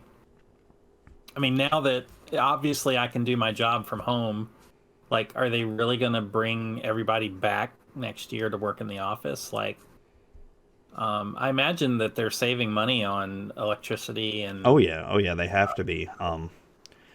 I think a lot of it depends on your industry and your position. Like I'm in IT, so it's and what I do is IT. I'm a network engineer, so I don't really need to ever be in an office or anything unless I'm Right. physically having to work on some equipment. And that's always planned and scheduled ahead of time unless there's like an emergency. I never have to be there day to day because there's other people to handle the day to day stuff. I work on a lot of, project level stuff where I do a lot of planning and meetings and all that stuff. Right. So I think it really depends on what you do. Like, does it really require you to be in an office? I mean, it's I I was about to say call center stuff, but even call centers are moving to home too, and you Yeah. know, Yeah. I work in logistics. I'm a forecast analyst for my oh, company. that's right. We Yeah, I remember you told me that before. yeah, we sell small household appliances. So I work with salespeople and help them get a forecast in, and then we have planners in China that arrange for various factories to make our stuff, and um, you know, basically I just beat on spreadsheets all day. Hey, um, it's so it feels like my job could be just as effective here at home. So I'm very curious as to whether they'll go to like 1 week on and 1 week at home, or if they'll do 2 days a week you go into the office, 3 days a week you work from home. Like I'm curious if they're gonna end up with sort of a hybrid thing, or whether they'll just have some people just work from home. yeah, the one thing I've It'll be noticed with working in an office because there have been a few times like this year that I've had to go to our local office in Tampa, and for various reasons, and just I you really forget that when you're in an office how much time you waste in an office with just talking to people, talking to your coworkers, or the water cooler talk. and all that. And Right. because when you're at home, there's none of that. There's just, you're in front of a computer just doing your work, and Yep. then you feel guilty for spending 5 minutes on Twitter just looking away and like, oh crap, I got to get back to work. But I'm And you're definitely. interrupted by, and at least in my house, you're interrupted by your cat that jumps on your Oh, computer. oh yeah, that's me every day. I'm surprised my cat hasn't come right now to jump up here. Because it's actually cold down here in Florida, like these past 2 days. You're up in Virginia still? Yeah, yeah. Is it snowing up there right now? No, No? no. But Wendy has a feeling that we're going to get snow around the 11th or 12th. So Ugh. she's got pretty good intuition. So I'm wondering if we're going to get some snow there. Yeah, I'm not a fan of, like, I like snow to visit, but I would not want to live in snow. I'm good. Like it's Yeah, been. Richmond sometimes gets pretty heavy snow, but it's very rare, and it usually doesn't last more than a couple Oh, of days, really? and then it melts it away. Yeah. Why is that? Are you guys really close to the coast or something, or? Well, I live in Richmond, Virginia, which is kind of dead middle of the state. Oh, okay. Okay. Shows my like- geography skills. Like Start City Games is in Roanoke, Virginia, which is about 3 hours to the west, Okay. and kind of up in the mountains a bit. So they get a lot more snow than we do up there. In fact, we had a SCG con that we were a blizzard kind of blew in and basically trapped us all there. Like nobody could fly out on Sunday, so we basically had like SCG con in the lobby of the hotel on Sunday. It was pretty hilarious. Oh wow, that's crazy. Yeah, I've only experienced what I would consider like two very cold winters. One was up in Maine during the dead of winter, and Oh man, oh my god, that was cold. But I bet I even like it are got you down. a Florida native? Oh yeah. Born and raised in Florida, so Holy cow! So a Maine winter, I'm sure, was pretty brutal. like it got down to like -20 or something one day, and it was weird how quickly your body acclimates to that, because so like it was -20 in the morning, then it got up to like 0 degrees that morning, or like later that morning, and you're like, ooh, it's feeling warmer out and all that. And it's crazy, but the worst kind of winter I ever experienced was being in Chicago for like a week, like during the winter, and oh my god, that was even worse than Maine. Like it didn't get as cold, but it was just the wind. The wind was just, oh god. Plus, it's all that moisture, that cold moisture from the Great Lakes and stuff. Yeah, too. yeah, that was a different kind of winter. That was that I don't know how people do that. Yeah, crazy. But yeah, I'm good with my Florida winters, where I will say it got down to like 30 degrees the other morning here, and that was like, that's unheard of for us in December, because usually that doesn't happen till like February time or anything. Wow. So What part of Florida are you in? I live just right north of Tampa on the West Coast. Oh, okay. Yeah, so that's pretty unusual. Oh yeah, and I mean it's been a pretty unusual weather season this year too. I mean, we've had so many hurricanes.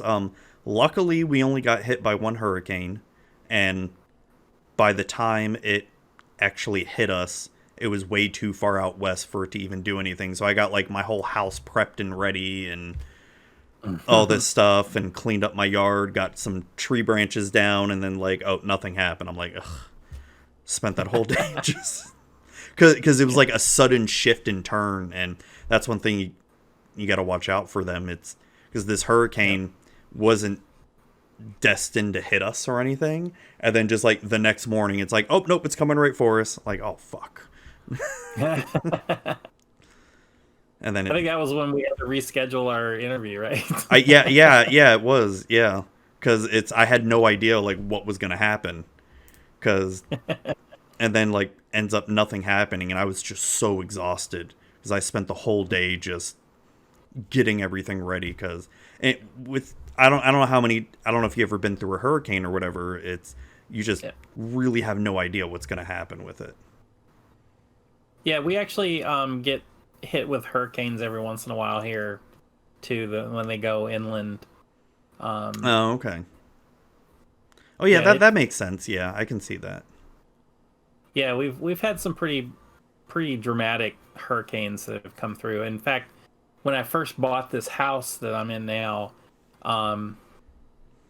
we had just closed on it, and then like the hurricane hit like 2 days later and knocked out power where I was renting.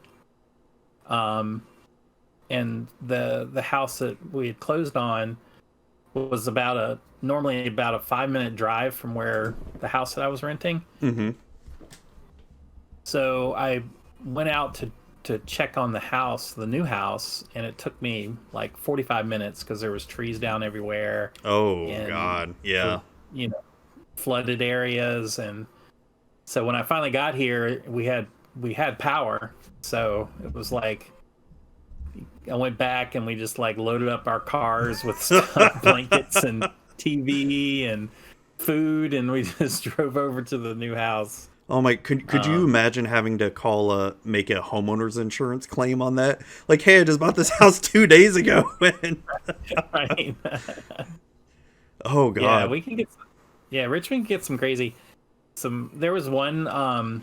We have. There's a lot of hills in Richmond, and a lot of hills that basically kind of feed down into this area that's called Shockoe Bottom, which is right by the James River. And there was a hurricane that came up, and I guess it was a tropical storm by the time it hit us. But it basically, because of the weather system, it parked right over Richmond City and basically flooded that whole. It was like a bowl that just filled up with water. Like wow. There was so much rain that was being dumped. Like there was these huge sinkholes that opened up in the city streets from all the water. Yeah, it was insane. The flooding there was crazy. So there is anytime there's a hurricane or even tropical storm that hits Tampa, there's a street. Oh my gosh, I think it's called like Bayside or Bay Court or Bay Street, something like that. Without fail, whenever a tropical storm comes through, that street floods like really bad, and there's always sharks that are found throughout that street. So just there's houses along that street, but they're like houses that are like, a little bit higher up, so they're not flooded as well. So can you just imagine opening up your front door and be like, oh, look, there's some sharks right outside my driveway?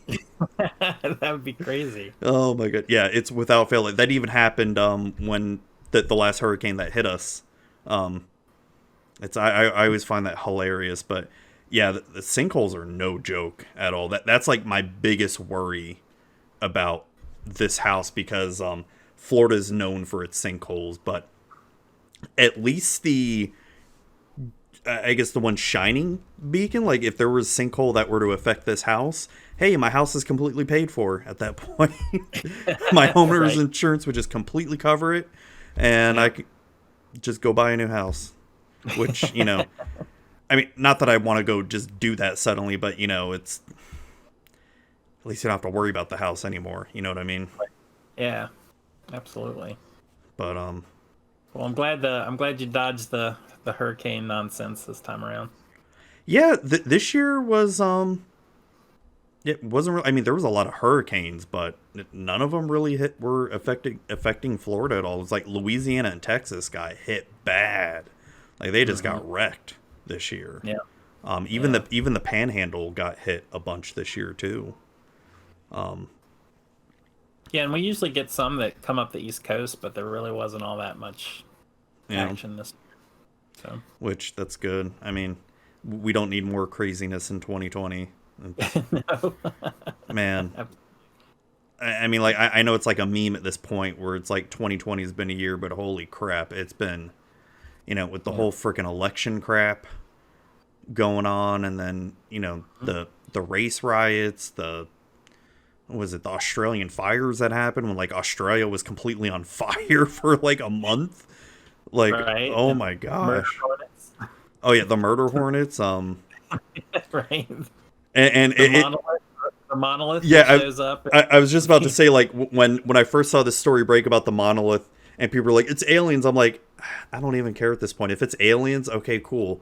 If it's aliens Right. that are coming to kill us, just do it. All right, just Right. like I mean, if all right, picture this. So it's like December 31st, right? Trump comes on TV and he says, "Hey," he's got to make an announcement, be like, "Hey, there are aliens here, on Earth," and he shows up with some like alien ambassador from another planet. Would we even be surprised at this point? I mean, we might think that he's lying about it, but other Oh than yeah.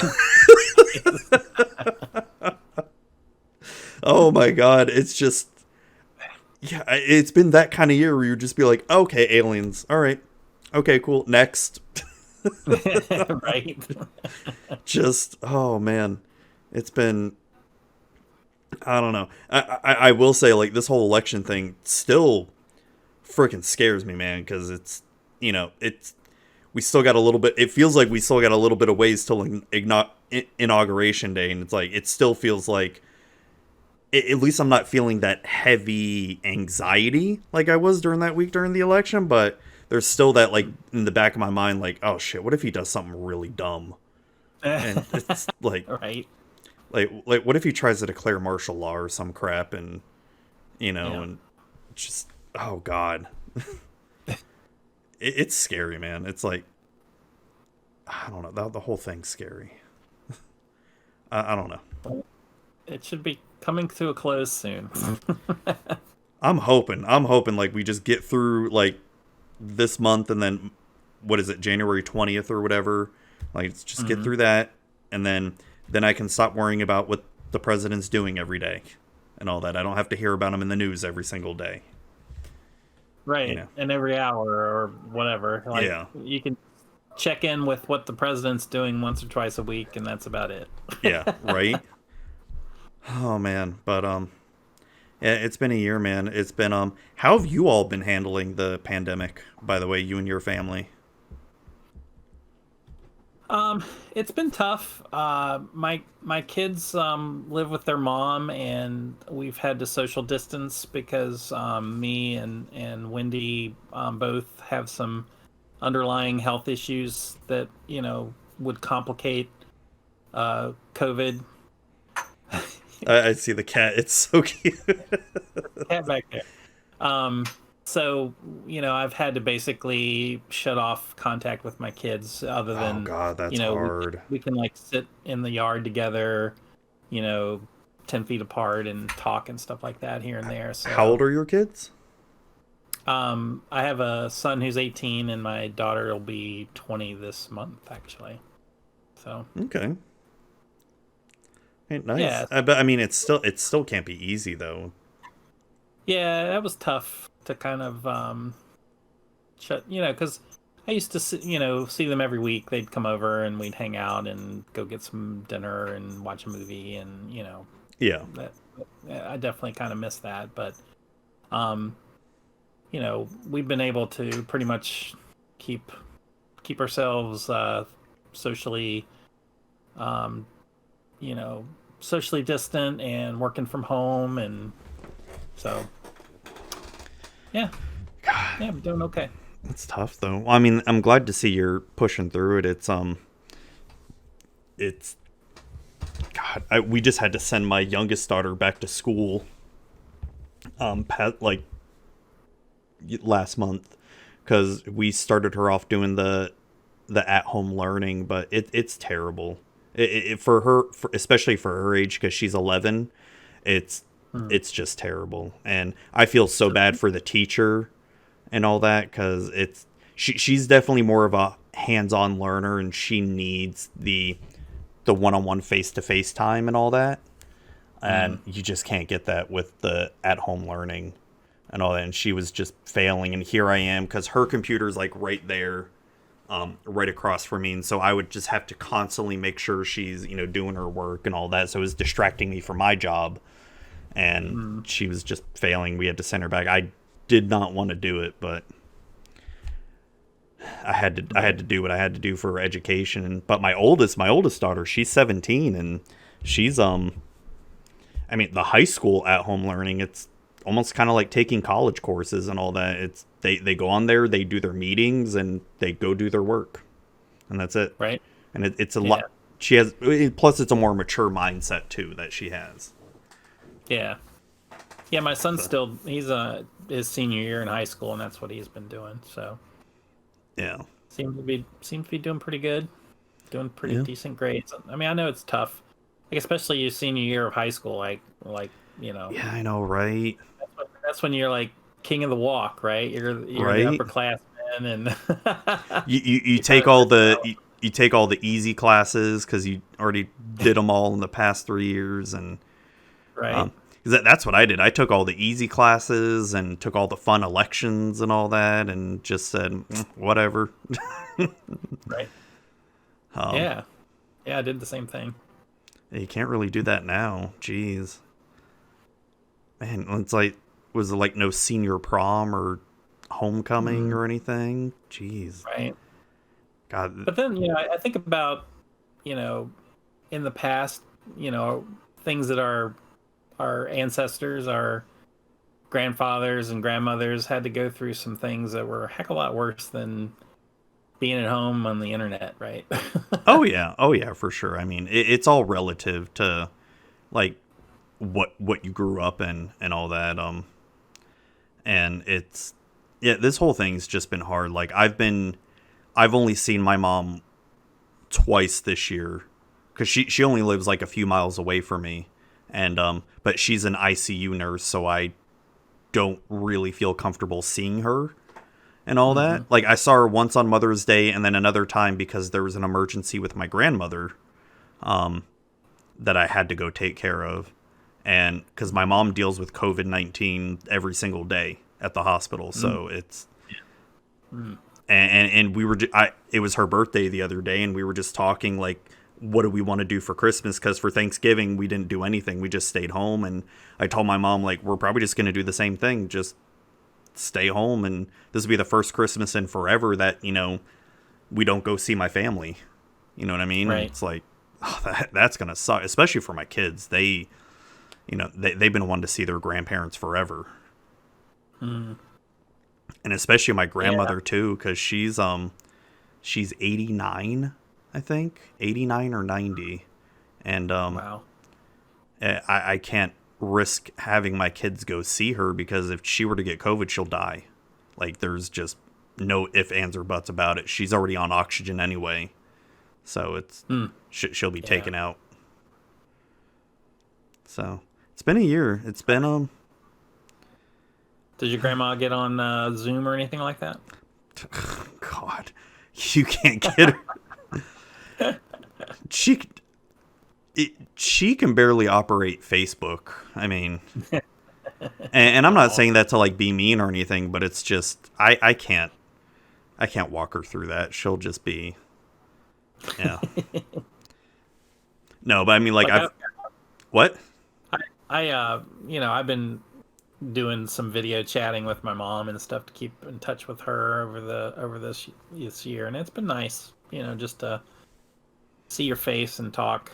Oh yeah, it's not as good as face to face and hugs and stuff, but it's not a bad way to go, if you can't risk that contact.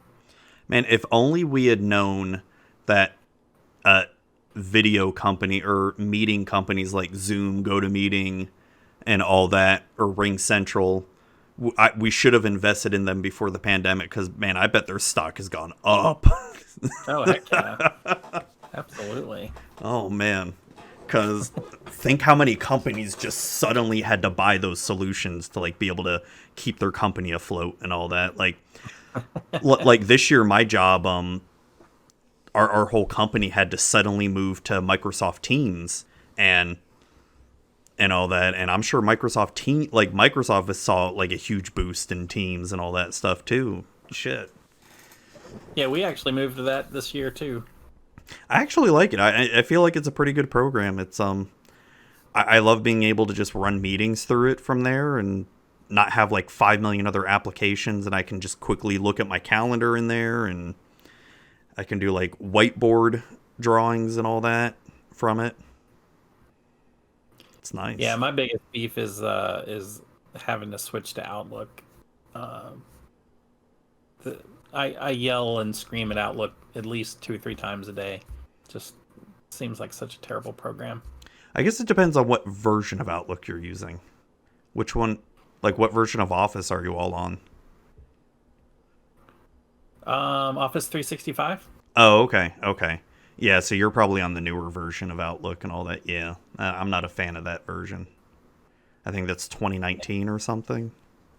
It just seems to bog down constantly, and I have a Oh, new yeah. laptop that they just hooked me up with this year, and like I'll click on to open up one of the emails, and it'll just sit there, and I'm No. like, can you open up my email, or then it'll it'll start to lag to where I'm typing an email and it's like, it's like 6 characters behind what I'm typing, Yeah. and I'm like, but Yeah. it's 2020, that shouldn't be happening. What the heck's going on here? No.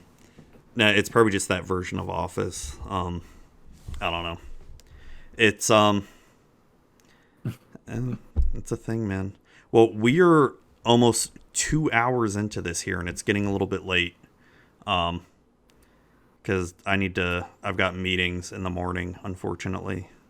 Yeah, we kind of got off on some tangents there, Ah, didn't we? that's all right. That's all right. This is what I love with this. It's we talked a lot of Magic, and then just whatever else pops up.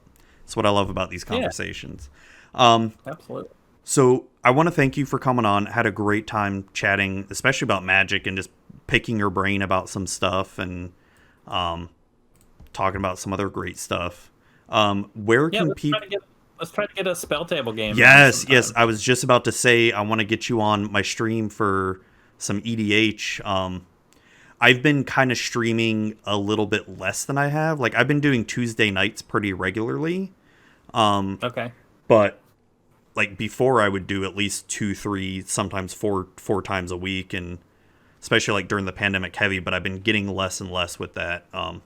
Yeah, I'll I just could probably do a I could probably do a Tuesday night game. yeah. Do you actually have any Commander Legends packs? Because I've been doing Commander Legends sealed lately. I do. I still have two pools that I haven't opened yet. Ooh, okay. Because I like to open them up on stream and then build them, and that's what I've been having some of the other players do. We all open them up on stream, talk about what we pulled, and try to build and Yeah. play at least one game. So I might reach out to you for maybe next Tuesday. Hold on, let me make Okay. sure. Next Tuesday is yeah, okay. Nope. I just making sure I didn't have any podcast interviews because I've been scheduling podcast interviews like crazy lately. Okay. So Yeah. I I will try to reach out to you. have some packs right up there. Oh, sweet. Sweet. Yep. Well, awesome. Sealed packs ready to roll.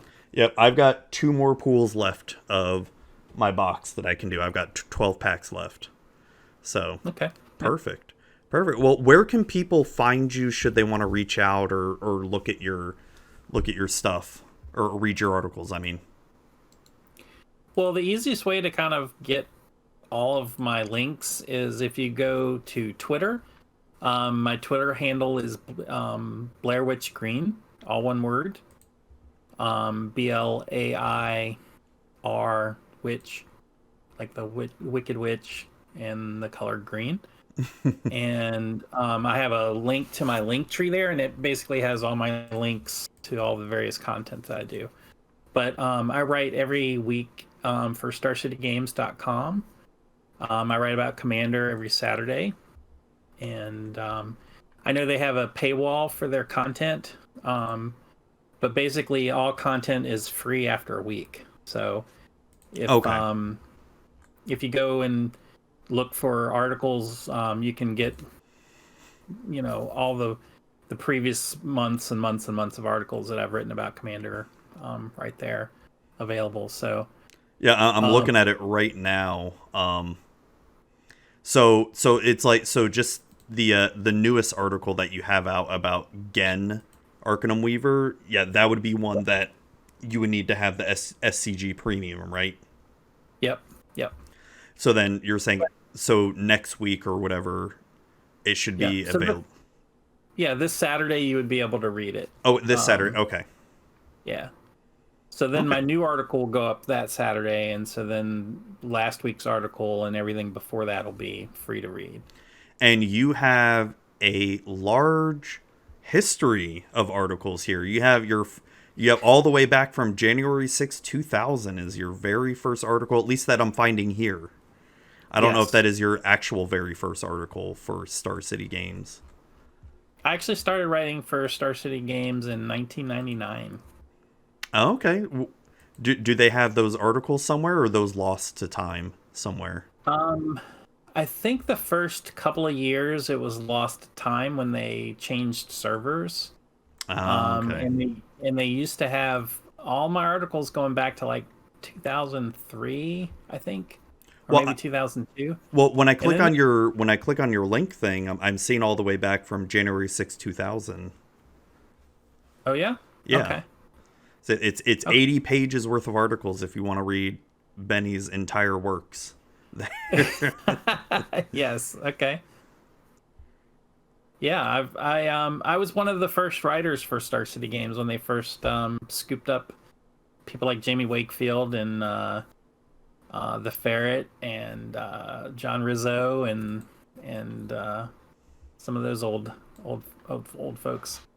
So I've just Star City Games scene like Pete's a huge change. Very well, and that's awesome. I've always felt like a. So go check me out at Star City Games, and also I do a little bit of streaming, and you can find me under The Complete Commander on Twitch. Oh, that's who that was. I saw that you followed me on Twitch, and I'm like, oh, Complete Commander. I'm like, I thought it was like a newer content creator or something. Well, my book's called The Complete Commander. Oh, so yeah. I was trying to kind of build on that brand a bit. I did not make the connection until just now.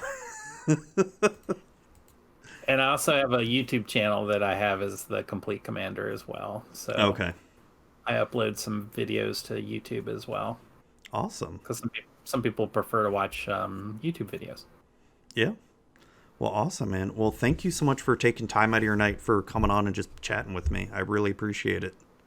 Yeah, well, thanks for inviting me. I had a really good time talking with you. Yeah, you too, man. And I will reach out to you about the Commander Legends sealed. I'll discuss the details about it in DM about it. All right. All right, sounds good. All right. Well, have a good one, man. You too. All right. Hey everybody, I hope you all enjoyed the episode with Benny. I really enjoyed our conversation there. It was getting to be close to 2 hours, and I'm like, whoa, okay, we gotta slow down because I could keep going. And that's how a lot of these conversations end up being, where you're just like, you could just keep going and going and going, but you have to stop. And that sometimes it gets a little bit frustrating because it's like, I want to just keep talking, but I'm also tired and I want to go to bed and I got to wake up early tomorrow and go to work and all that stuff. But hey, life happens. But I hope you all enjoyed my conversation with Benny. Make sure you definitely go check him out and check out his content. He does some really good Commander articles, and hope you follow him and all that. Tell him Zuby sent you. And thank you all for listening and watching the show, and I appreciate every single one of you, and I appreciate the silent listeners out there as well too. You are noticed, and thank you all, and have a good night.